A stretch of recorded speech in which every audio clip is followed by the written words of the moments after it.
Clamons le Seigneur. Dis au Seigneur, je suis là pour toi. Dis au Seigneur, je suis là pour toi. La Bible dit qu'il est doux pour des frères de demeurer ensemble. Parce que c'est là que Dieu répand sa bénédiction. Bien-aimé, tu es venu pour rencontrer le Dieu de la Bible. Tu es venu pour rencontrer le Dieu de ton salut. Tu n'es pas venu écouter une femme. Tu n'es pas venu écouter un homme. Tu es venu rencontrer celui qui tient les cieux entre ses mains. Celui qui tient la terre entre ses mains. Celui qui dit un mot et la chose s'accomplit. Alors tu acclames. Alors que tu acclames, les chaînes qui te retenaient tombent. Alors que tu acclames, la maladie qui te condamnait tombe. Alors que tu acclames, les sorciers de ta famille tombent. Alors que tu acclames, oh, ta situation change. Merci Seigneur. Seigneur, parle-nous ce soir. Yahweh, nous sommes là. Yahweh, fais du bien à quelqu'un. Yahweh, donne un témoignage à quelqu'un. Yahweh, ressuscite un rêve. Yahweh, ressuscite une famille. Yahweh, ressuscite une âme. Yahweh, que quelqu'un sorte d'ici et qui dise que l'Éternel m'a fait du bien. C'est au nom de Jésus que nous avons ainsi prié. Et nous disons Amen. Amen. Alléluia. En tout cas, moi, je suis toujours dans la joie quand on me dit d'aller à la maison de l'Éternel. Je suis dans la joie parce que Dieu me fait toujours du bien dans sa présence. Nous allons passer à la parole. Le temps est avancé. Nous nous excusons pour le retard, mais en même temps, nous voulons vous dire merci. Merci d'être là. Nous voulons dire merci d'abord à Dieu qui a permis cet événement. Nous voulons dire merci au pasteur qui a fait confiance aux femmes, qui a vu les femmes juste comme l'épouse de Christ, qui a vu que dans les femmes, Dieu pouvait aussi faire des grandes choses, qui a vu que dans les femmes, Dieu pouvait aussi délivrer les familles. Que Dieu vous bénisse, pasteur. Que Dieu vous bénisse. À vous qui êtes venus ici, une réunion de femmes, mais une réunion de l'Église. Parce que devant Christ, nous sommes tous la femme. Sans plus tarder, nous allons lire dans 2 Rois chapitre 4. Avant de lire la parole, j'aimerais dire aussi merci à mon mari qui n'est pas là, mais qui a pris soin de prier pour moi avant que je ne quitte la maison. De loin du Congo, là où il a prié pour moi. Il a demandé au Seigneur de glorifier son nom. Nous allons lire dans 2 Rois chapitre 4, versets 8 à 36. C'est une longue lecture.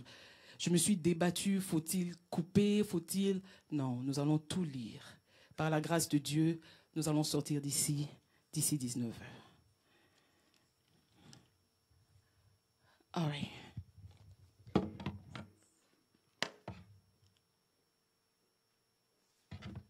Je vais lire 2 Rois chapitre 4 à partir du verset 8. La Bible dit: un jour, Élisée passait par Sunem. Il y avait là une femme de distinction qui le pressa d'accepter à manger.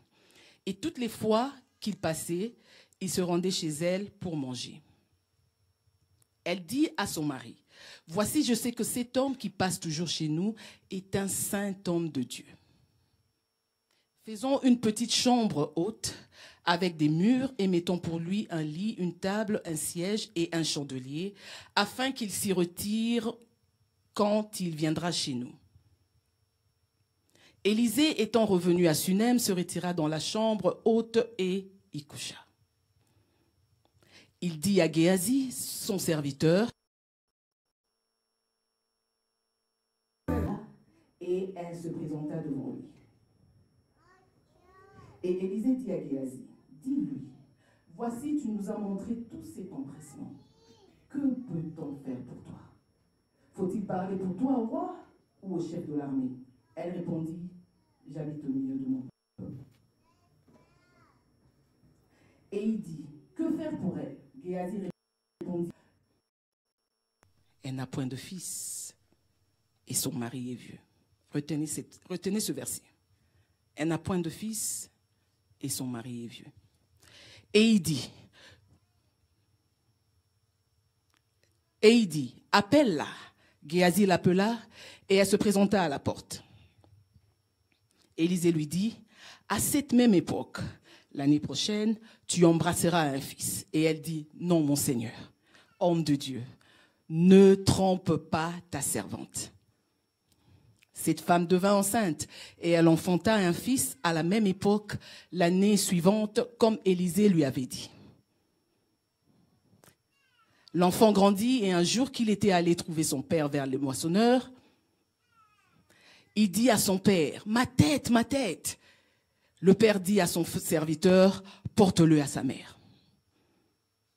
Le serviteur l'emporta et l'amena à sa mère et l'enfant resta sur les genoux de sa mère. Retenez ceci, sur les genoux de sa mère jusqu'à midi.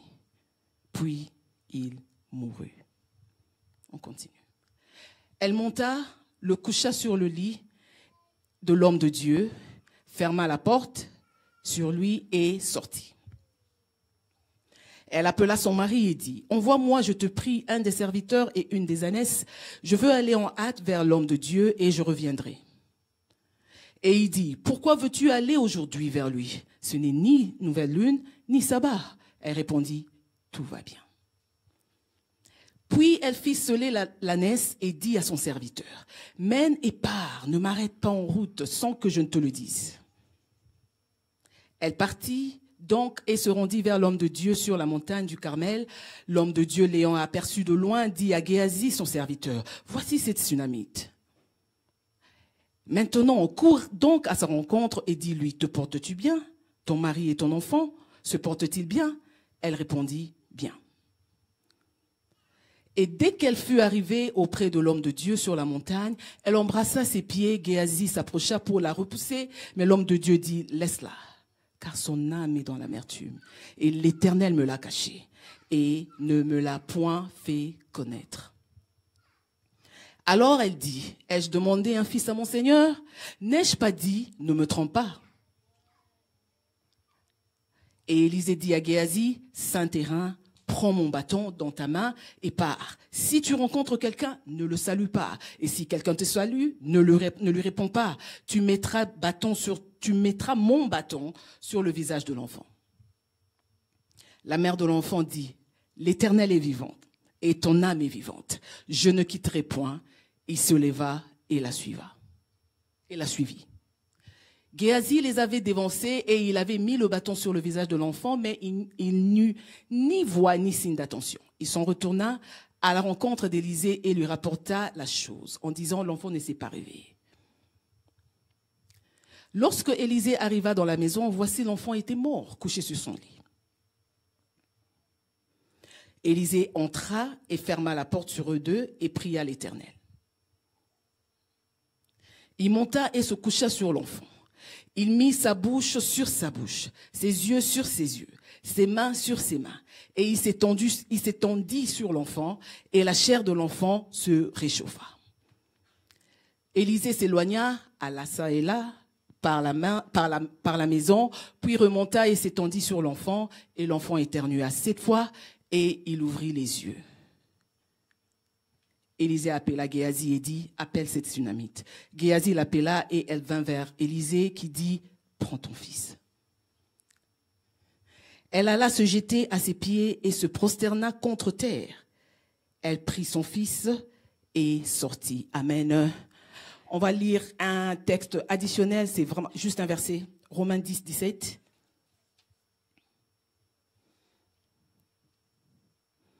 Or, la foi vient de ce qu'on entend. Et ce qu'on entend vient de la parole de Dieu. Amen. L'histoire qu'on vient de lire, c'est une histoire très connue. La Bible parle d'une femme. La Bible ne mentionne pas son nom, mais la Bible la décrit d'une manière qui nous permet de connaître qui cette femme était. Nous savons que cette femme était de Sunem. Elle était la Sunamite. On l'appelle la Sunamite. De par l'étymologie de Sunem, c'est un lieu de repos. Pour être exact, c'est un lieu de double repos. Cette femme était mariée. On sait qu'elle n'avait pas d'enfant et on sait que son mari était vieux. Cette femme, elle jouissait d'un standing, on peut dire, social assez élevé. La Bible se réfère à elle comme une femme de distinction. On peut voir qu'elle était bien parce qu'elle pouvait dire à son mari de construire une chambre. Ce n'est pas qu'elle avait une chambre vide. Elle dit à son mari, construisons une chambre et on construit la chambre sans problème. Le mari ne fait pas palabre, le mari écoute sa femme. On peut voir que cette femme était en charge de sa maison. Comme pour dire, elle bâtissait sa maison. Le mari était celui qui travaillait et la femme, elle était celle qui gérait la maison. Mais une chose a retenu mon attention en lisant ce passage. Beaucoup de choses ont retenu mon attention. Mais la première chose qui a retenu mon attention, c'est que cette femme n'était pas la seule femme de distinction. La Bible dit qu'elle était une femme de distinction. Une femme de distinction, un pronom indéfini veut dire qu'il y en avait d'autres. La preuve, elle n'était pas la femme du roi. La femme du roi était certainement une femme de distinction. Elle n'était pas la femme du chef de l'armée. La femme du chef de l'armée était certainement aussi une femme de distinction. Cette femme, elle, comme je disais, elle bâtissait sa maison. Elle avait un cœur et des yeux spirituels. Dans tout Sunem, Élisée n'était pas étranger. Il venait et partait. Elle était la seule qui a détecté ce que tout le monde n'avait pas vu. Elle était la seule qui a compris que cet homme, c'est un saint homme de Dieu. C'est un peu comme pour dire, il est différent. Il est différent des autres prophètes. Il est différent. Il est différent et bien qu'il a des prophéties, à ce point-ci, Élisée avait déjà fait des miracles, le Jourdain, les enfants, qui se moquaient de lui, tués, tout ça là.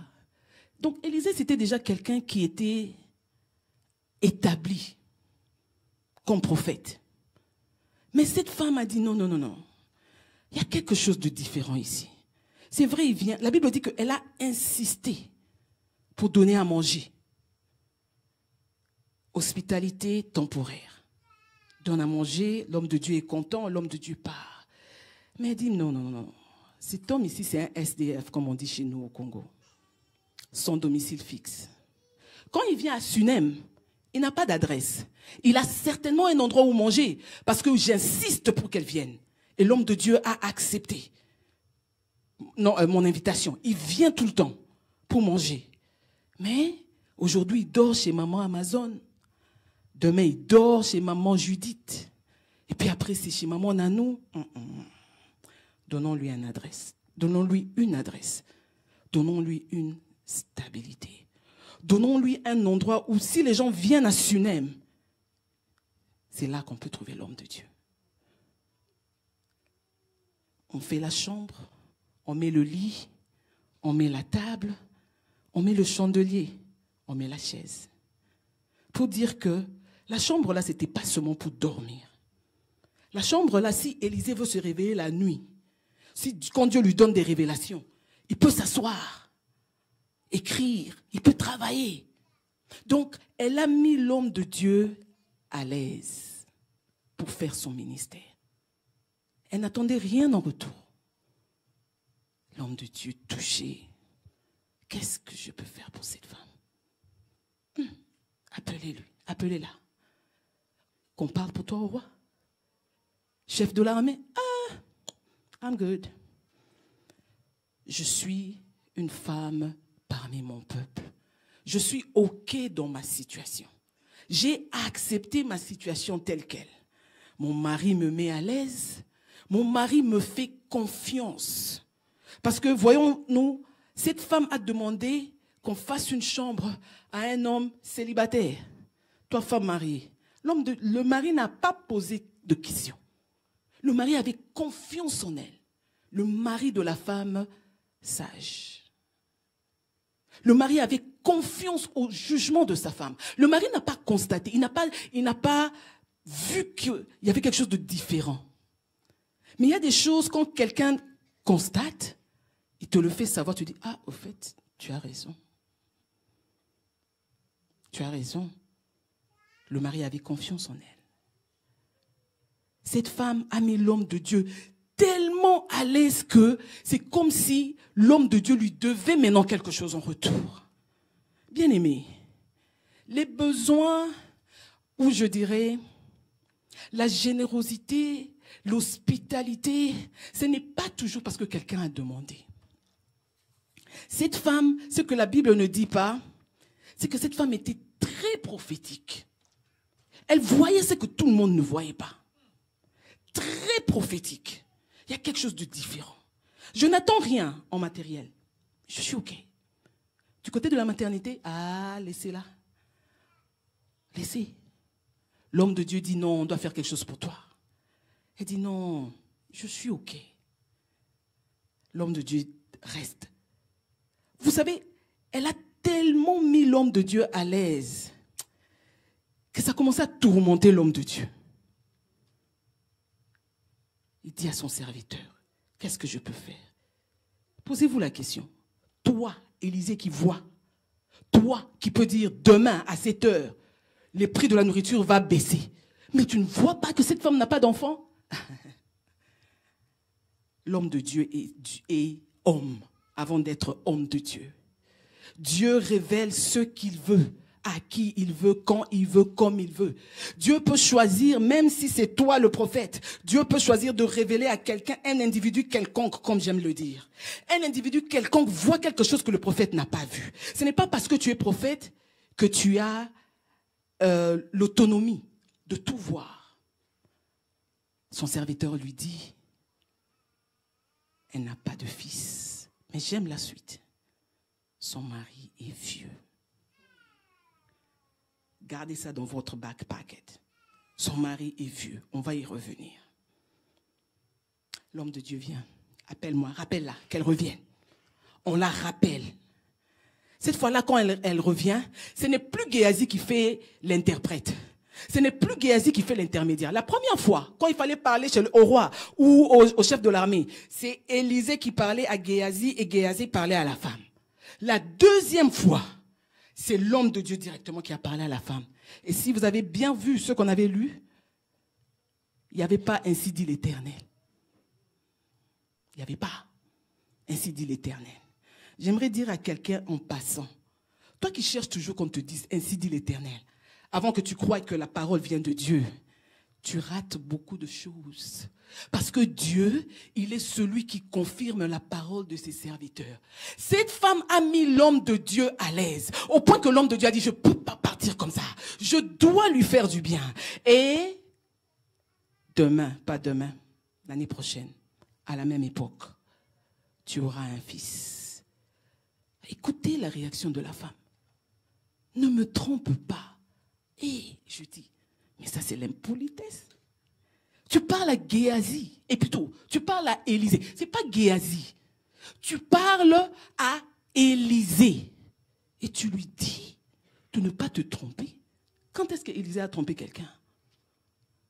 La réponse de cette femme fait ressortir des blessures intérieures. J'imagine qu'on lui avait dit plusieurs fois, je te vois avec un bébé. Maman Amazon, cette année, tu vas toucher un enfant. 1 année, 2 ans, 3 ans, 4 ans. Cette année, tu vas avoir, je ne sais pas moi, le travail. Je te vois, Dieu te bénit, je te vois. Chaque fois que nous recevons la parole, en tant que chrétiens, nous disons Amen, nous y mettons notre foi. Tu sais, tu as mis la foi une fois. Tu as même fait l'offrande de sacrifice. Tu as même fait l'offrande d'action de grâce. Tu as même fait le jeûne. Tu as fait des déclarations pour sceller la chose. Rien. Et puis on vient encore te dire, Tu vas avoir l'enfant l'année prochaine. Vous savez, j'ai déjà fait la paix avec ce problème-là. J'ai déjà accepté ma condition. Moi et les enfants, je vais même aider mes sœurs à élever leurs enfants. Je n'ai pas besoin d'avoir d'enfants pour être heureuse. Mon mari me traite bien. D'ailleurs, je suis en bonne santé. Pourquoi seulement l'enfant? Pourquoi tu viens réveiller la plaie qui commençait déjà à se cicatriser? Pourquoi tu veux que je commence encore à espérer? Parce qu'il faut dire que quand tu reçois la parole de Dieu, tu commences à espérer. Et quand tu as tellement espéré, rien n'est arrivé, à un certain moment, tu refuses même d'espérer. Et quand tu refuses d'espérer, tu meurs dans ce domaine-là. Parce que c'est seulement dans le séjour des morts qu'il n'y a plus d'espérance. La Bible dit, il y a de l'espoir pour ceux qui vivent. Donc tout celui qui vit doit espérer. La minute où tu te rends compte que dans un certain domaine, tu n'espères plus, la mort s'est installée. Le problème avec l'humain, c'est qu'on croit que la mort, c'est seulement quand on dit time of death, 11:37. Non. Il y a des temps de la mort qui étaient déjà depuis.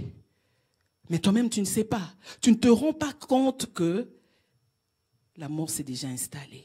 Et on se console. Oh, les chrétiens, on peut être hypocrite parfois. On se console. God is good all the time. All the time, God is good. On se console. Mais en réalité, on a des blessures. Vous savez, Dieu n'est pas dans le business du gaspillage. Dieu intervient dans les choses des humains par rapport aux besoins des humains. Dieu ne vient pas pour te donner quelque chose que tu vas jeter. Si Dieu a révélé ce besoin caché de la femme, cette prière qu'elle avait déjà enterrée, c'est parce que cette femme avait prié. Si elle n'a pas prié, son mari, vieux, son mari a prié. Peut-être que la femme croyait que le mari avait abandonné. Mais le mari continue à prier. Dieu répond toujours à la prière. Toujours à la prière. Et l'année prochaine, elle a l'enfant. Pour elle, c'était devenu sa vérité. Nous avons lu dans Romains 10, 17, la foi vient de ce qu'on entend. Ce qu'elle avait entendu, cette fois-là, c'était la vérité. Et cette femme, ce que j'aime, quand je dis qu'elle était prophétique, elle a compris que sa foi commence et se termine avec Dieu.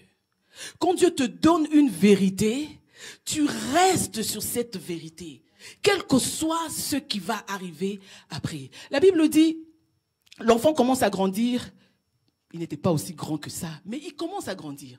Tu avais une vision que tu avais abandonnée. Et puis Dieu, tout d'un coup, pouf, Dieu fait un miracle.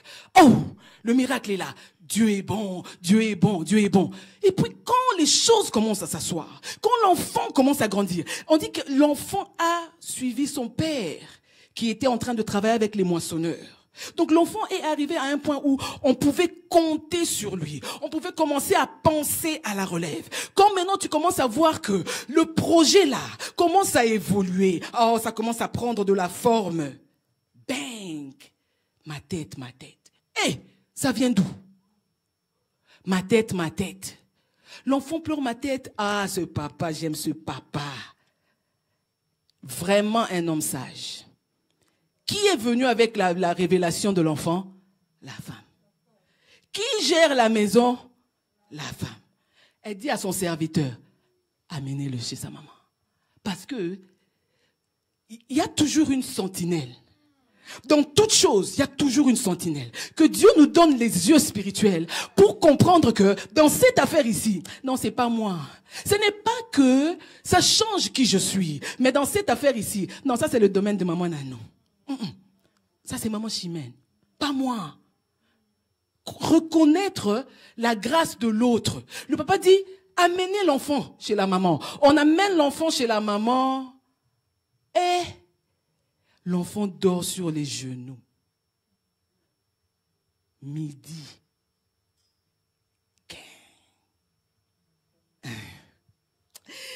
J'aime dire au diable, il fallait que tu viennes hier. Aujourd'hui, non, tu es en retard. Tu es en retard. La maman l'a dit, tiens, qu'est-ce que Dieu m'avait dit? L'année prochaine, j'aurai un fils. Depuis quand Dieu se répand de ses dons? Depuis quand Dieu change d'avis? Quand il t'a donné quelque chose, toi là, tu viens d'où? Mais non, ce que moi je croyais mensonge, Dieu l'a changé en vérité. Maintenant là, tu veux me faire croire que la vérité de Dieu est redevenue mensonge? Jamais. Elles disent, non, mensonge. Elles regardent l'heure. Oh, midi. Elles regardent l'endroit où l'enfant est mort. Sur les genoux. Et une femme prophétique. Je prie le Seigneur qu'il y ait des gens prophétiques en ce lieu. Cette femme, elle a dit, mes genoux, c'est là où je m'agenouille pour invoquer le Dieu de l'univers. C'est là où je m'agenouille pour faire descendre les cieux sur la terre. Toi, enfant, tu vas venir mourir. Ah, jamais. Jamais. Oh, la Bible dit que Jésus priait tout le temps. Mais il y a une fois seulement dans la Bible, où explicitement, la Bible dit que Jésus était à genoux. C'était à Gethsemane. Une fois seulement, où la Bible dit explicitement que Jésus était à genoux et il était en train de prier. Quand il a vu la souffrance qui venait, le poids, la responsabilité, la souffrance de la croix, il a dit non, Père, enlève cette histoire. Mais ce que j'aime avec cette prière, il dit pas ma volonté, mais ta volonté. Quelque chose qui t'arrive, tu es sur tes genoux. C'est l'affaire de la volonté de Dieu. La volonté de Dieu, c'était quoi? Que j'ai un fils. Mais non, ça là, c'est quoi? Non, mensonge. Mensonge. En ce moment-là, la mort que j'avais acceptée avant, c'est ça le mensonge. Maintenant, la mort, tu n'as plus de place ici. Tu n'as plus de place ici. Elle dit non, mes genoux. Non. Et puis elle regarde l'heure. Oh, midi. Non, il fallait que tu viennes à 11h. Il fallait que tu viennes à 11h. Parce qu'à midi, la Bible déclare que sur la croix, à midi, à la 6e heure, l'heure où la Bible, quand on parle du chiffre 6, la Bible, on parle du chiffre 6, c'est le chiffre où l'homme était créé. C'est le chiffre où l'homme se manifeste. La création a Sutuki. La création était surprise, mais celui-ci, il vient d'où qui ressemble à Dieu? C'était le 6e jour. Et l'enfant vient mourir à midi. Midi, c'est la 6e heure.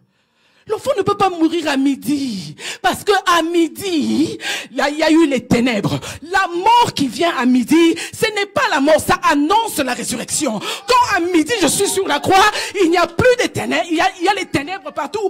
Ce sont des faux ténèbres. Ces ténèbres-là, c'est pour te dire que ton jugement est en train de quitter ta vie pour tomber sur celui qui est sur la croix. Cette femme a dit, non, ça c'est un mensonge. C'est un mensonge. Mensonge. J'aime ce qu'elle a fait par la suite. Elle ne s'est pas arrêtée là. Nous, les chrétiens, nous constatons beaucoup. On constate qu'ici, ça va pas. On constate que là-bas, ça va pas. Mais qu'est-ce que nous faisons par la suite? La Bible dit, la chambre là que j'avais construite pour Dieu. La chambre là que j'avais construite pour Dieu. Elle dit, je monte. Elle monte. Nous, les mamans, nous aimons pleurer. Hey, maman, panique. C'est comme si on a le don de la panique. C'est comme si on a le don de, je ne sais pas moi quoi. Elle dit non. L'heure d'abord où les choses se sont passées, les circonstances dans lesquelles les choses se sont passées. Non, ça c'est un mensonge. Je monte. Quand les ténèbres tombent sur toi, sur une chose que Dieu t'a donnée, bien aimé, monte encore, monte encore. Monter encore, ça veut dire, je surmonte cette situation. Parce que le problème du diable, ou le problème des difficultés, c'est que, vous voyez pourquoi quand les gens sont dépassés, ils marchent toujours comme ça. La tête baissée. Parce que le diable veut te ramener sur son terrain, à terre. À terre. Plus tu es à terre, ce truc est gros. Parce que je suis là. Mais monte dans l'avion. Imaginez-vous dans l'avion. Vous êtes en train de monter. Vous êtes en train de monter. Vous êtes en train de monter. Plus vous montez, plus ça devient petit. Plus vous montez, plus ça devient petit. Quand le problème arrive, au lieu de paniquer, monte encore. La Bible dit que ceux qui se confient en l'Éternel, ils renouvellent leur force. Ils prennent de l'envol comme de l'aigle. Parce que quand je monte, je commence à voir les choses comme Dieu. Quand je monte, je commence à voir tous les problèmes de la terre petits comme ça. Et plus je monte, plus ça devient petit. Plus je monte, plus je deviens petit. Elle n'est pas seulement montée. La Bible dit elle est montée, c'est-à-dire qu'elle a maîtrisé ses sentiments. Maintenant, ce n'est pas le moment de pleurer. Elle prend l'enfant, elle dépose sur le lit. Elle prend l'enfant, elle dépose là où Dieu serait posé, parce qu'il faut se le dire que le prophète, c'était la représentation de Dieu. Elle prend l'enfant, elle se décharge sur Jésus. Comme la Bible dit, déchargez-vous sur lui. Jésus est là pour prendre tes fardeaux. Le problème, c'est que parfois tu es monté, mais tu as toujours ton problème sur... Quand tu pries, un jour là je priais, je dis mais Seigneur, comment quand je suis dans la prière, je sens l'onction, je sens la foi, tout ça là. Quand je sors de la prière, les questions commencent encore. Et le Saint-Esprit me dit, c'est parce que tu as plus conscience de la présence de Dieu quand tu es activement en train de prier. Quand tu ne pries pas, c'est comme si tu sors de la prière. Or, le chrétien, il prie sans cesse. Prier sans cesse, ça ne veut pas dire tout le temps,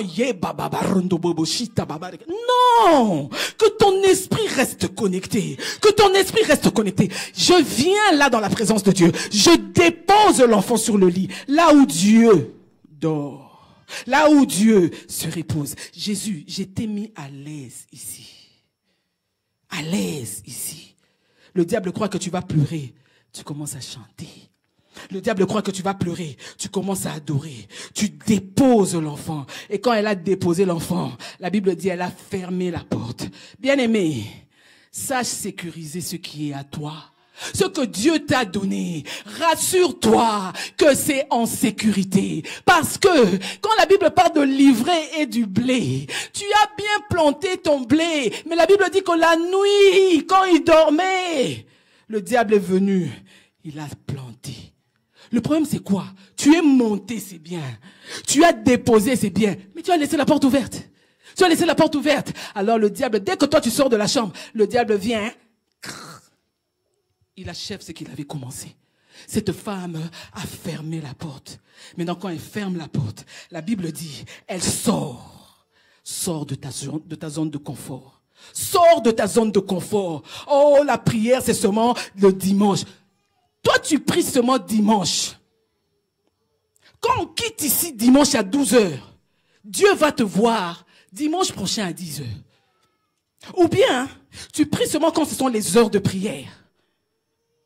C'est-à-dire, ici, on prie vendredi, on prie en ligne, on prie le dimanche, on prie le vendredi. C'est seulement à ces heures-là que toi tu pries. S'il n'y a pas programme de prière, toi tu ne pries pas. Tu vas regarder novelas du matin au soir. Tu vas regarder théâtre de chez nous du matin au soir. Dieu, il te voit seulement parce que si ton heure de prière matinale, c'est 5 heures du matin, Dieu te voit seulement à 5 heures du matin. Cette femme est sortie de sa zone de confort. Tu changes ta manière de prier. Elle demande à son mari, envoie-moi un serviteur et une ânesse. Le mari lui envoie, ce mari ici, un homme sage. Il pose pas trop de questions, hein. Il dit seulement à sa femme, mais c'est pas le sabbat, mais c'est pas la nouvelle lune. Pourquoi tu vas voir l'homme de Dieu? Tout va bien. J'ai confiance. J'ai confiance. Sache avec qui tu vis. J'ai confiance. Elle dit au serviteur, ne parle à personne. Bien-aimé, quand tu as changé ta manière de prier, quand tu es sorti de ta zone de confort, hey, reste concentré. J'aime comment les Quinois disent ça. Concentre-toi, concentre-toi, reste concentré. Ne parle à personne. Vous vous imaginez? Quelqu'un te salue, ne réponds pas. Caca. Bon, là je suis rentré chez nous. Anyway, ouais. Donc, ne parle à personne. Je suis en mission ici parce que le diable a dépassé les bornes. Le diable a franchi une limite qu'il ne fallait pas. Il faut changer de stratégie maintenant. Je vais voir l'homme de Dieu. Ah, cet homme de Dieu, j'ai dit, mais Élisée, il ne voyait toujours rien. Élisée, il dit, mais regardez-moi, c'est la Sunamite là. Qu'est-ce qui se passe? Allez, va lui demander, est-ce que son mari ça va? Élisée d'ailleurs a posé plus de questions que le mari même. Est-ce que l'enfant, le mari, tu as envoyé l'enfant malade. Tu as renvoyé l'enfant malade. Tu poses même pas l'enfant, ça va. Non. Tu demandes seulement, tu demandes la naissance, pourquoi? L'homme de Dieu, c'est pas le sabbat, c'est pas la nouvelle lune. Élisée dit, ton mari ça va, l'enfant ça va. La femme répond, bien. Écoutez, il y a un moment, je n'ai pas besoin de parler à Gabriel. Je n'ai pas besoin de parler à l'ange Michael. Non, j'ai besoin de parler à Dieu. 24 vieillards, sortez de mon chemin. 4 êtres vivants, sortez de mon chemin. Moi là, je dois parler à Dieu. Géasi vient. Qu'est-ce qui se passe? Tout va bien. Quand elle s'approche de Élisée, Élisée dit, oh, cette femme, elle est dans l'amertume. Mais Dieu m'a caché. Il a quand même vu qu'elle était dans l'amertume. Mais cette femme, quand elle est arrivée devant l'homme de Dieu, son attitude, elle est venue dans une attitude d'adoration. Je viens me prosterner devant l'homme de Dieu. Géasi veut lui dire non. Élisée dit non, laisse-la. Elle est dans l'amertume. Et Dieu ne m'a rien dit. Dieu va te dire quoi? Tu veux que Dieu te dise que l'enfant est mort? Mais l'enfant n'est pas mort. Dieu va te dire quoi? Dieu ne gaspille pas son énergie. Commencer à te donner des révélations ici et là quand ça n'ajoute rien. Il y a des choses que si Dieu nous montrait tout, on allait perdre nos têtes. Dieu n'a rien à dire.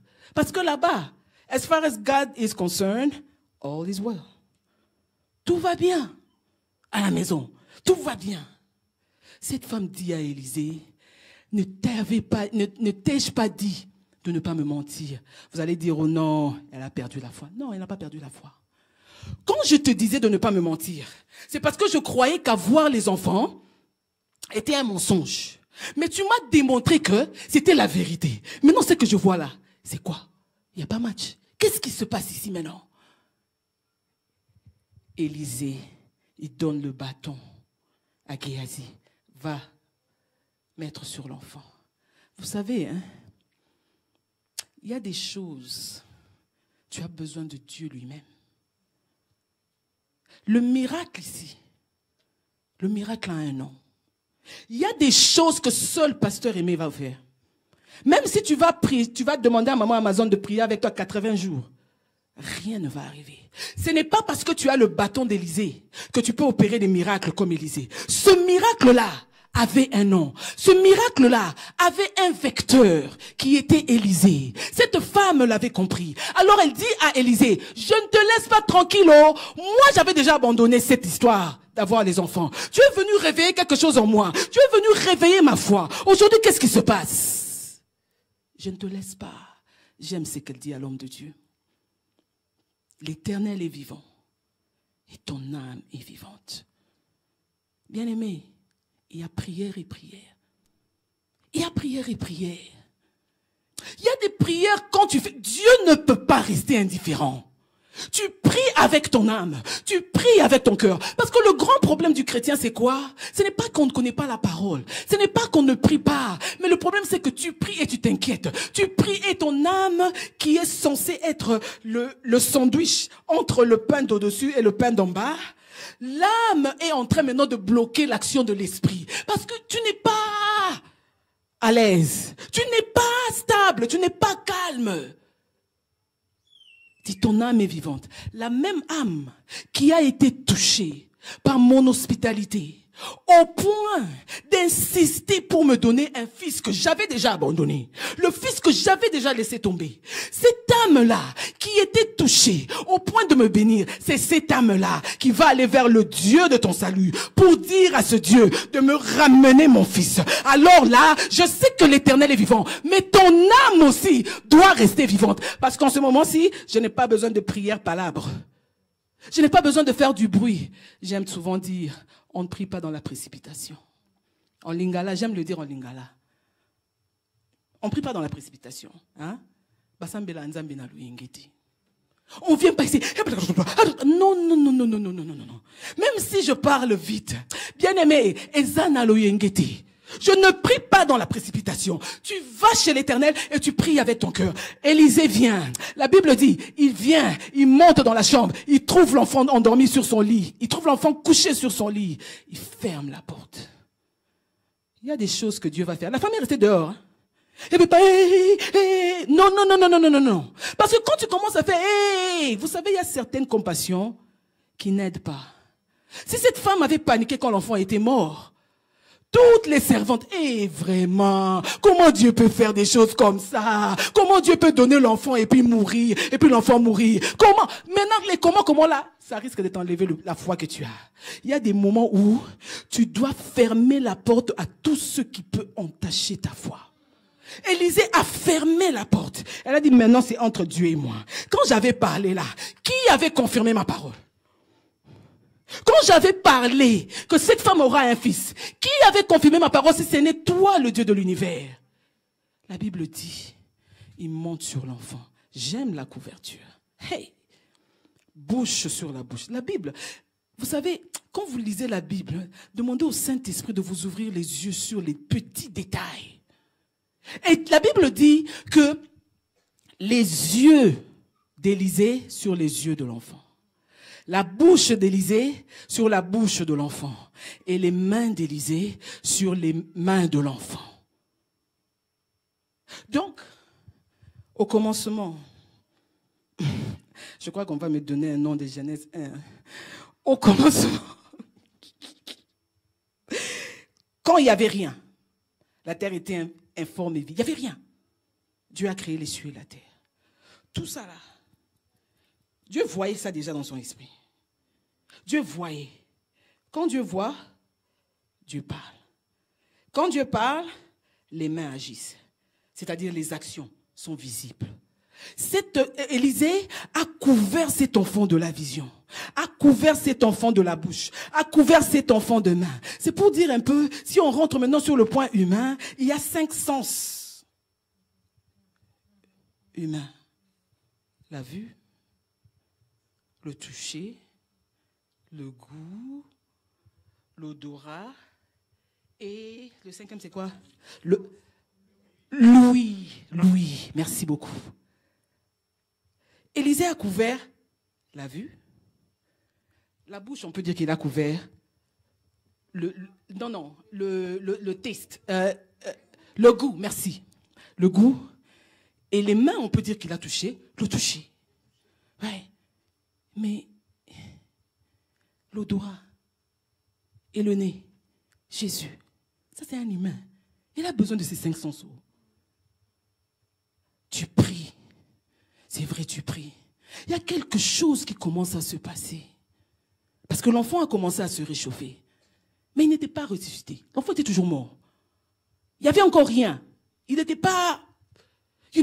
combien de fois tu as prié, tu as vu, tu as fait des actions. Oh, je fais offrande. Oh, je fais ceci. Si tu commences à prier, je sais pas moi, tu pries le matin, tu déclares la parole de Dieu. Tu déclares la parole de Dieu le matin, tu déclares la parole de Dieu le soir. Tu poses des actions, tu vois, tu déclares, tu commences à observer. Les choses ont l'impression de commencer.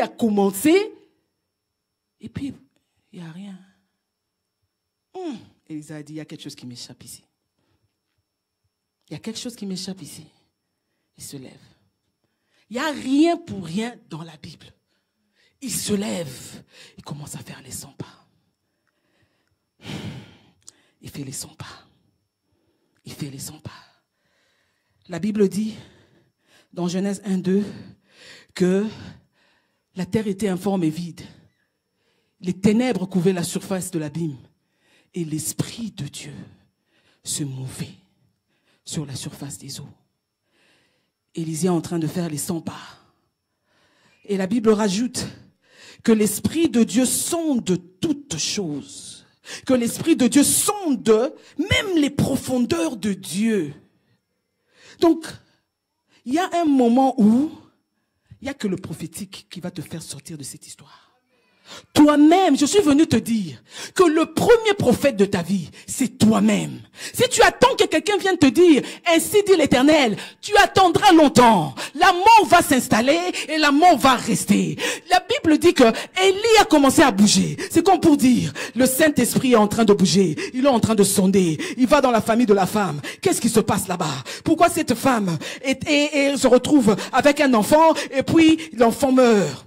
On dit non, est-ce que c'était Maman Kouloutou? Non, c'est pas ça. Il entre encore. Il dit dans la famille il va dans le quartier. Est-ce que dans le quartier, vous savez même dans le quartier où nous habitons, il y a des esprits. Daniel, quand il priait à Babylone, ce qui a retenu sa prière, la réponse à sa prière, c'était pas les sorciers de Jérusalem. C'était les sorciers de là où eux étaient partis. Les princes de Perse, là où eux étaient. Donc ici, tel que nous sommes là, il y a des esprits de cet endroit. Ils regardent dans le quartier où ils habitent. Est-ce qu'il y a quelque chose? Non, il n'y a rien. Ils regardent. Oh, la maman Kouloutou. Est-ce que la maman Kouloutou avait fait quelque chose? Non. À l'école où l'enfant était parti? Rien. Oh, on regarde. Mais dans le pays où ils sont partis? Non, il n'y a rien. Élisée continue à faire les 100 pas. Élisée continue à faire les 100 pas. Quand tu es en train de faire les 100 pas, les choses changent. Quand tu commences à prier, j'aime prier parfois avec la Bible, ou je dirais j'aime prier souvent avec la Bible. Je suis littéralement en train de lire la Bible quand je suis en train de prier. Et bien aimé, quand tu te laisses aller par le Saint-Esprit, tu vas voir que les mêmes paroles que tu étais en train de lire commencent à prendre des significations différentes. Tu vas voir que l'Éternel est mon berger, je ne manquerai de rien. Au lieu de t'arrêter là, tu commences à dire, l'Éternel est mon berger, je ne manquerai pas de mariage. L'Éternel est mon berger, je ne manquerai pas d'enfants. L'Éternel est mon berger, je ne manquerai pas de travail. L'Éternel est mon berger, je ne manquerai pas de pain. L'Éternel est mon berger, je ne veux pas me retrouver dans la rue. L'Éternel est mon berger, je veux finir ses études. L'Éternel est mon berger, je ne manquerai pas les papiers dans ces pays. Amen. J'ai fini. J'ai fini. Élisée fait le dernier tour. Il fait le dernier tour. Ah! Le mari est vieux.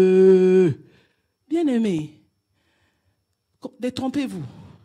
Dieu a fait les choses pour qu'à un certain moment, il y a un âge de la procréation, il y a un âge de l'enfance, il y a un âge pour tout.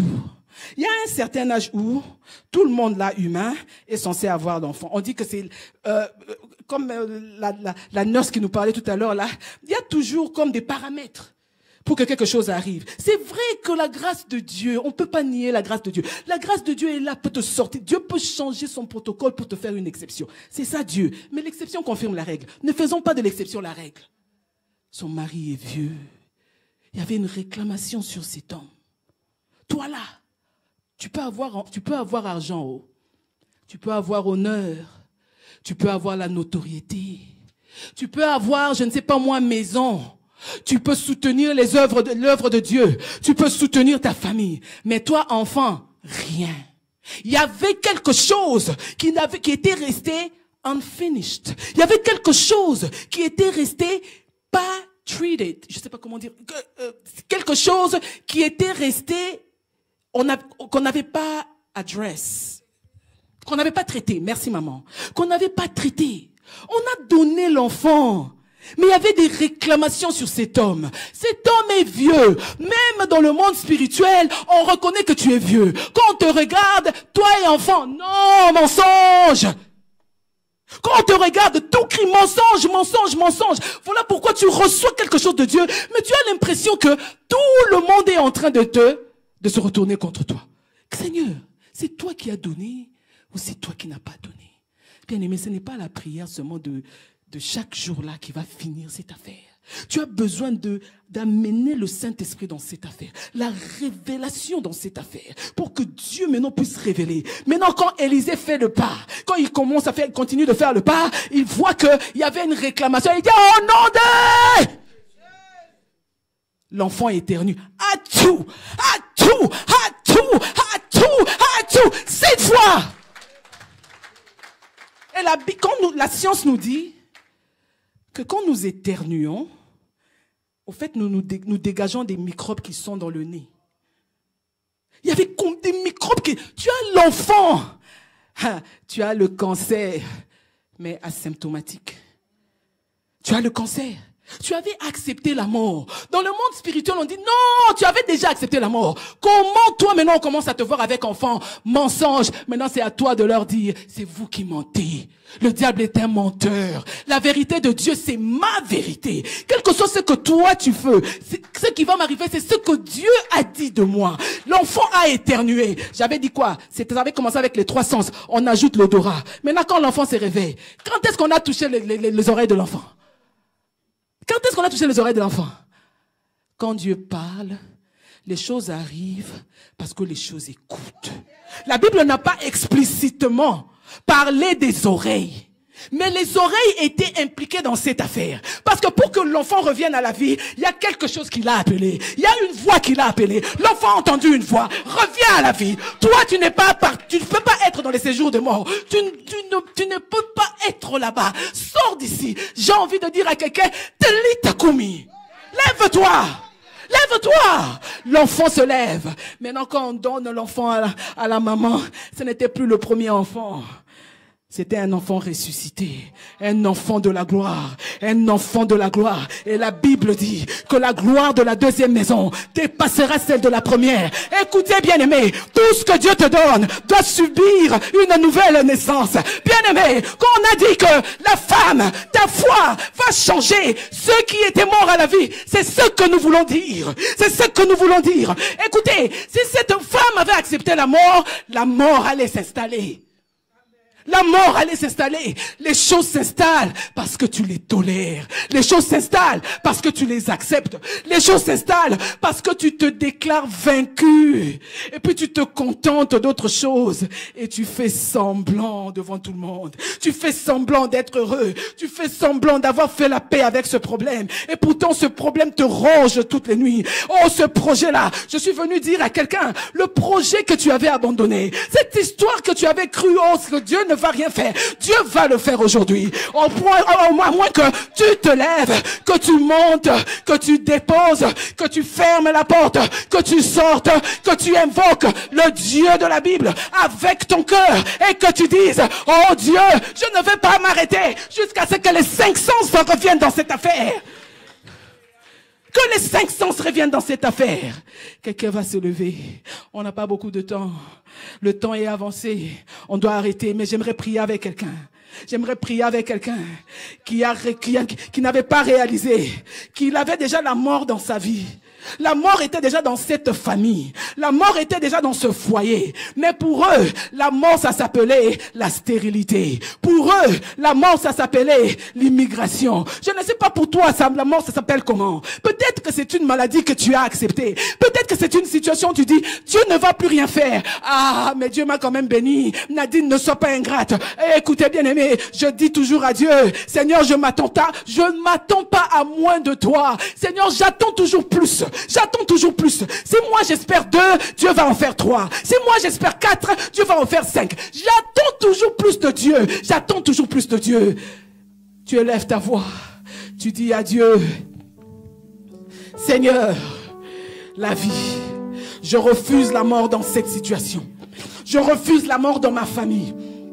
Je refuse la mort dans mon travail. Je refuse la mort dans mon ministère. Je refuse la mort dans mon église. Oh, les miracles, c'est pas seulement à Sunem. Oh, les miracles, c'est pas seulement à Sunem. Seigneur, je veux te faire aussi un lieu de repos. Je veux te donner un lieu de repos. Je veux te mettre tellement à l'aise que Dieu d'Israël, je veux te mettre tellement à l'aise que Dieu d'Israël, tu n'auras pas de choix que de me faire du bien. Ce soir, je ne te laisse pas. Je n'ai pas besoin de Géasi. Je n'ai pas besoin des anges. Je n'ai pas besoin des êtres vivants. Je n'ai pas besoin des 24 veillards. J'ai besoin du Dieu de la Bible. J'ai besoin du Créateur du ciel et de la terre. J'ai besoin du Créateur du ciel et de la terre. Bien-aimé, commence à prier.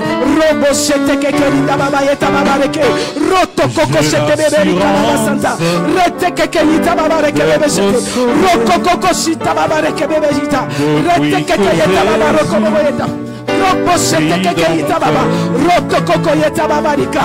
Rebeyeka mama shete kekeita babareke. Roboshete kekeita kakarinda. Seigneur mon Dieu, mon roi. Yahweh, Yahweh, c'est toi que nous voulons. C'est toi que nous voulons. C'est toi que nous voulons. Ce soir, il s'agit de Jésus. Il s'agit de Jésus. Il s'agit de Jésus. Rabashete kekeita bebeta. Rotokokoyeta babarika. Alléluia. Vie éternelle, Dieu du ciel et de la terre, l'a donné, et je suis nous te voulons. Revesita kakare de bébé. Rabaye kamama shete kekeke. Bien-aimé, prie. Bien-aimé, prie. Personne ne va prier pour toi. Personne ne va prier pour toi. Ce soir, c'est toi. C'est toi, c'est entre toi et Dieu. Ce soir, c'est entre toi et Dieu. Revesita kekeke. Rotokoko shete kekeke bébé. Robosita kakare de bébé. Rete kekeke tababa rokobo shete. Rabaye kamama shete kekeke balabayeta. La mort ne va pas s'installer. La mort ne va pas s'installer. La mort ne va pas s'installer. Parce que toi tu es mort. Tu as porté mon jugement. Tu as porté mon jugement. Tu as porté mon jugement. Tu as porté mon châtiment. Rebeshete kekeli balabayeta. Rotokoko yeta babareke rebeshete. Rotokoko shita babareke. Ratakata yeta babareke rebeshita. Rotokoko yeta babareke rebeshete. Rotokoko yeta babareke rebeyeta babareke. Alléluia. Alléluia. Alléluia. Alléluia. Rotokoko shete kekerinda babayeta. Rotokoko shete kekerinde bebeyeta. Alléluia. Alléluia. Alléluia. Alléluia. Alléluia. Alléluia. Bien-aimé, j'ai appelé l'homme de Dieu